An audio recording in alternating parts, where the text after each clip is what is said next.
So I am standing in the middle of the Wheatfield at the moment. This is looking towards Winslow's battery marker over there, one of the only artillery positions on the field.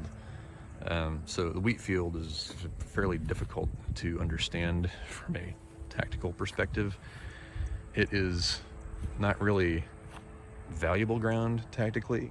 What it was the meeting point of where Longstreet's attack kept bumping into, and Union units finding the Confederates approaching here would push back against them, and so it just became this meeting point that pulled in more and more units as the units got further and further engaged, and more Confederates pushed in on the attack.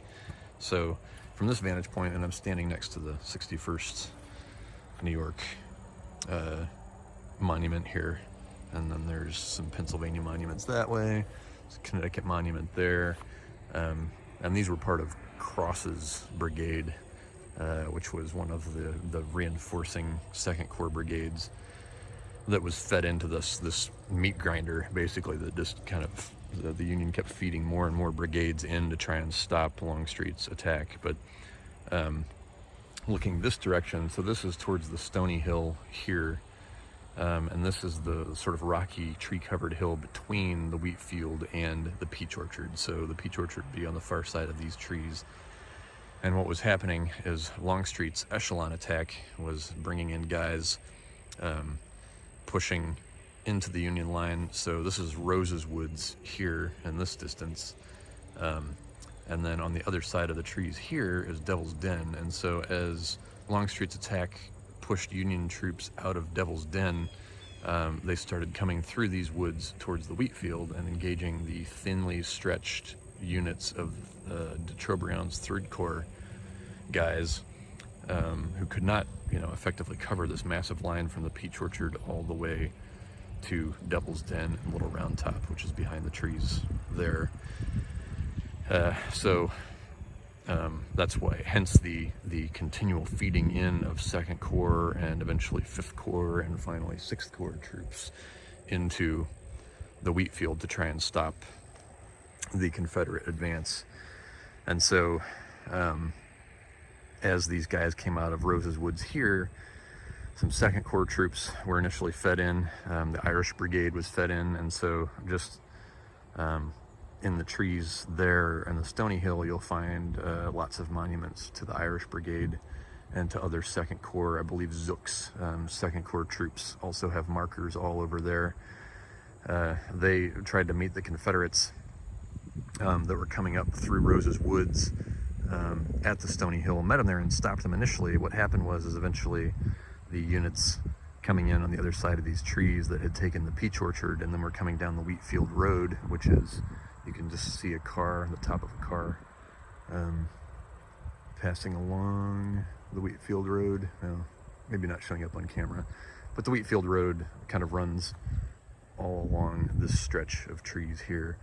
And looking this way, this would be trees back towards the Union position of Cemetery Ridge. And so if you look back here, that is part of the slope of Little Round Top. If you keep going just on the other side of those trees, you would see the rocky slope of Little Round Top. And so Sixth Corps troops were eventually fed in from there, as were the Pennsylvania Reserves and the U.S. Regulars, where I took video yesterday. But coming through back here to the Stony Hill, directly in front here, as the Confederates pushed along the peach orchard and the Wheatfield Road, suddenly these Union units on the Stony Hill here were finding themselves flanked, and then Confederates coming around in their rear. And that's when more Second Corps troops were pulled in from Cemetery Ridge and thrown into the Wheatfield across here to push the Confederates back. And they would also get chewed up as the Union position here on the left in Rose's Woods and the Stony Hill, as the Confederates came in from these two positions and broke the sort of left side of the Union position. Units would come in from this direction, like in this case, the markers that I'm standing with right here, all of these are Cross's 2nd Corps Brigade.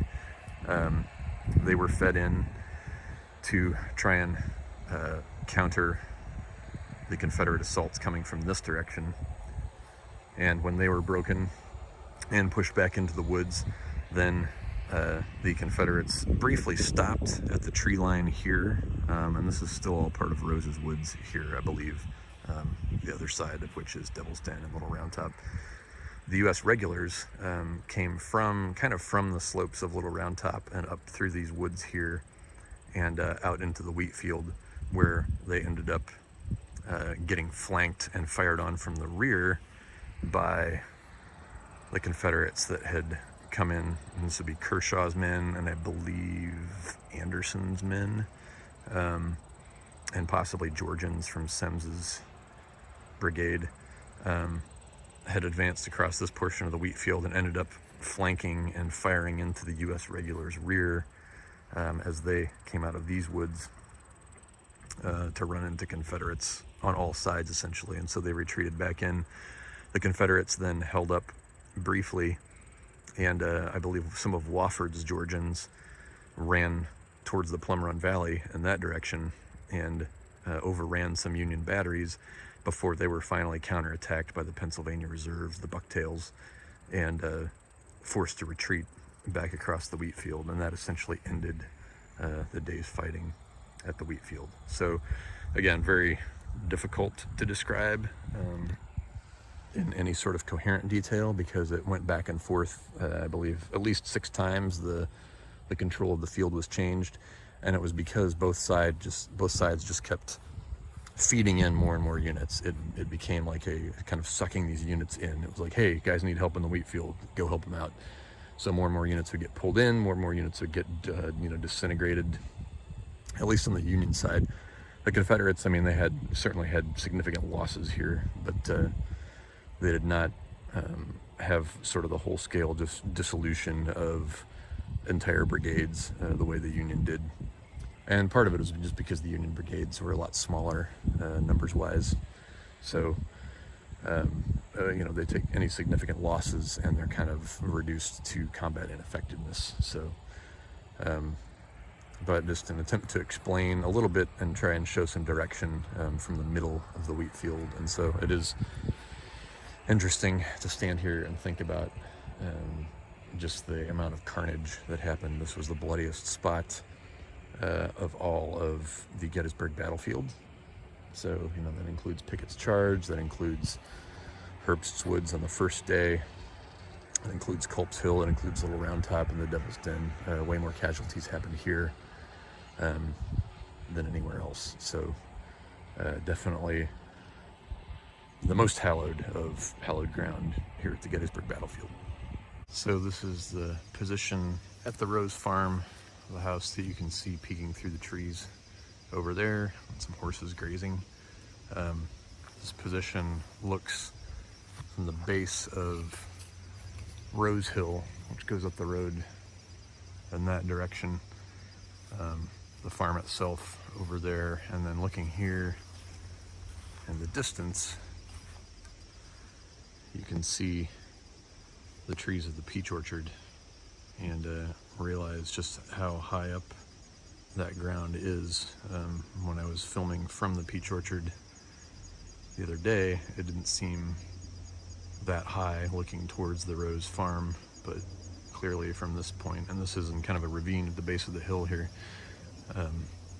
is definitely an elevated position, and the Confederate attack would have come through the Rose Farm up towards the peach orchard, and then also units moving from the farm towards this position, and these were the units that were pushing towards the Stony Hill, which is in this distance to the left of the road, and then on to the Wheatfield, which is behind that position. The road essentially curves around through between the Rose Hill and the Stony Hill over to the Wheatfield, and Confederates were pushing through really from 2 directions, and again part of Longstreet's echelon attack that was pushing both towards the peach orchard there, and then also over the Stony Hill and towards the Wheatfield. So this is looking along DeTrobriand Avenue back towards the Rose Farm, which you can see some horses way in the distance where the road curves there.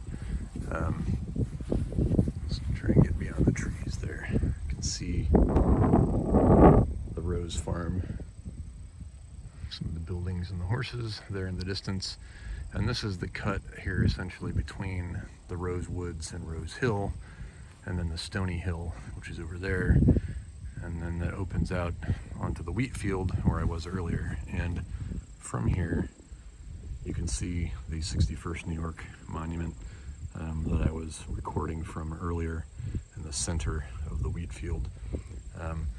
This position here, you can see the monument to the 4th Michigan there, which was from the 5th Corps, part of the mishmash of Corps brigades that were thrown in to the fight to support the weak and strung out 3rd Corps units. And you can see these monuments, at least these two in the field here, have diamonds on them. Those are the various 3rd Corps monuments. This is another 5th Corps monument here that has the Maltese cross on it of the 5th Corps. Basically what happened was, and on the other side of these woods, you've got Devil's Den leading back to Wheatfield Ridge, and the Confederates were attacking again in echelon from essentially south to north up the Emmitsburg Road. And so the initial onslaught of Southern troops came from the Rose Farm towards this position in the Wheatfield. Hence you've got regimental markers, you can see flank markers here along this position, and troops fighting, Union troops positioned along here in the initial attacks from the Confederates. And then you've got troops that are also running onto the Stony Hill because the Confederate attacks keep continuing from this position to this position to this position. They keep coming in along the Union front, and so essentially as the Union troops are getting fed in, they're starting to get flanked by troops that are coming in along the Wheatfield Road and the Peach Orchard, which is just on the other side of these trees here in the Stony Hill. Not just on the other side, it's a ways on the other side, but as that Peach Orchard salient collapses, the Confederates are going to be running all along here and then coming down behind and on the flank of Union troops that are extended out to the Stony Hill and to the Rose Hill. And so that's what kind of causes the problem for the Union, because this echelon attack keeps coming around the right of the Union as the line is unable to be held at the Peach Orchard.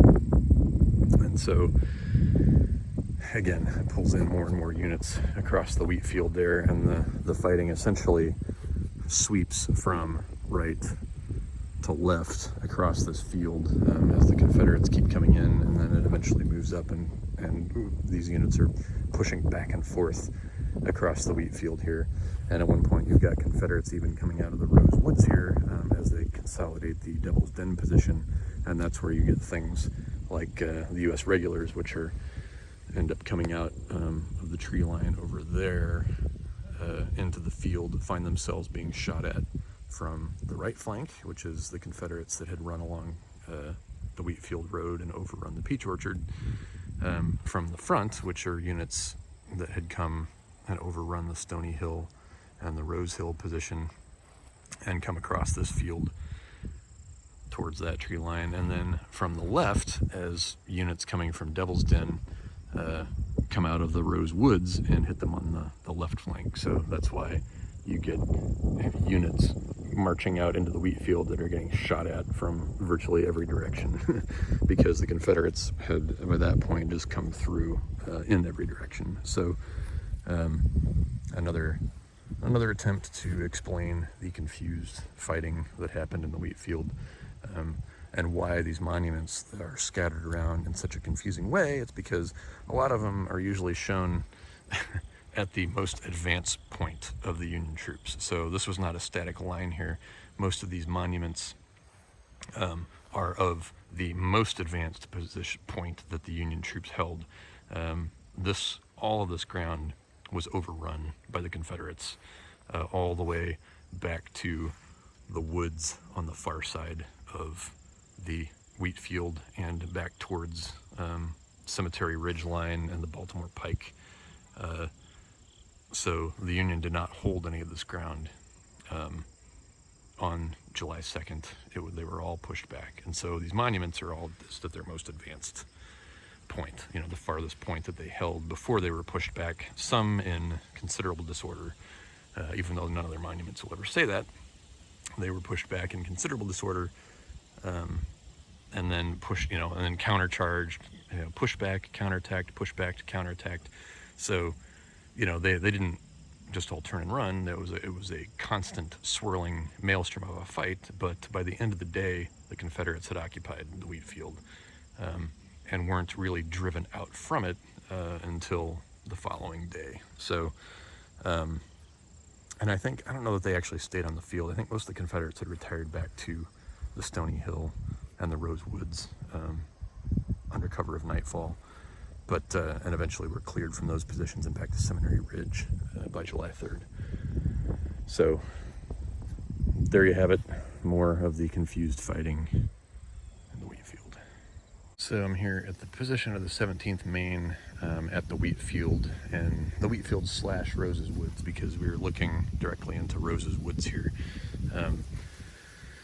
They were along this stone wall, and there's their monument, and then just beyond you can see their left flank marker down there at the end.